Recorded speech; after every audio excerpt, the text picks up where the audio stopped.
আরে ভাই, তুই যত টাকা বছরে ইনকাম করিস না তত টাকা আমি এক মাসে গাঁজা খাই। बाप रे लाउड़ा तय महान काम करी देलन गाजा पी के। किंतु हाँ भाई तोर बात विश्वास कर लिया, कारण गाजा नहीं पीले से आई रकम वीडियो करल संभव नहीं है। জলে যখন নেমেছি মাছ তখন ধরবো। बोलिया कि कौन माछ धरबे? गोटी की चेन माछ धरबे तो ठीक है, किंतु देखी के धरियान सुन लिया कि गोटी माछ फट करके बिल में ढुक की जहा। ভালো যখন বেসেছি বিয়ে তোমায় করবই।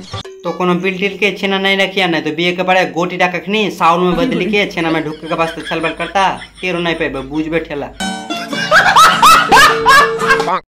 হ্যালো বন্ধুরা, আমি তো হেডফোন কানে ঢোকাই, তোমরা কিসে ঢোকাও? हाथ दे आइटे नहीं जानन हमार सनी तो हेडफोन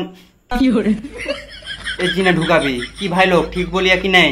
ठीक बोलेছো। একটু কমেন্ট করে বলবে। ओ फिर कमेंट करके बोलो ता ए भाई लोग सब कोई कमेंट करके यारे की बोलबे बोलतो मोदी हमार सनी हेडफोन कान में ढुकाबी।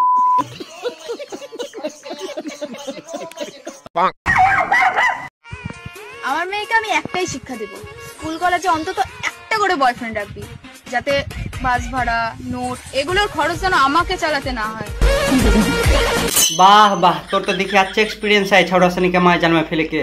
तो बोलिया कि काटा बॉयफ्रेंड रखला छोटा में बास बड़ा हाथ खर्चे के वास्ते। हमार जेता दुर्मन में हुआ नर्सरी में एकटा, प्राइमरी में एकटा, हाई स्कूल में 5 में एकटा, 6 में एकटा, 7 में एकटा, 9 में 10 में एकटा अंक ट्यूशन में, एकटा बांग्ला ट्यूशन में, एकटा इंग्लिश ट्यूशन में, एकटा ग्राम के भीड़ टोटल होला तो अरे बाली तो बाल 12 हताड़ी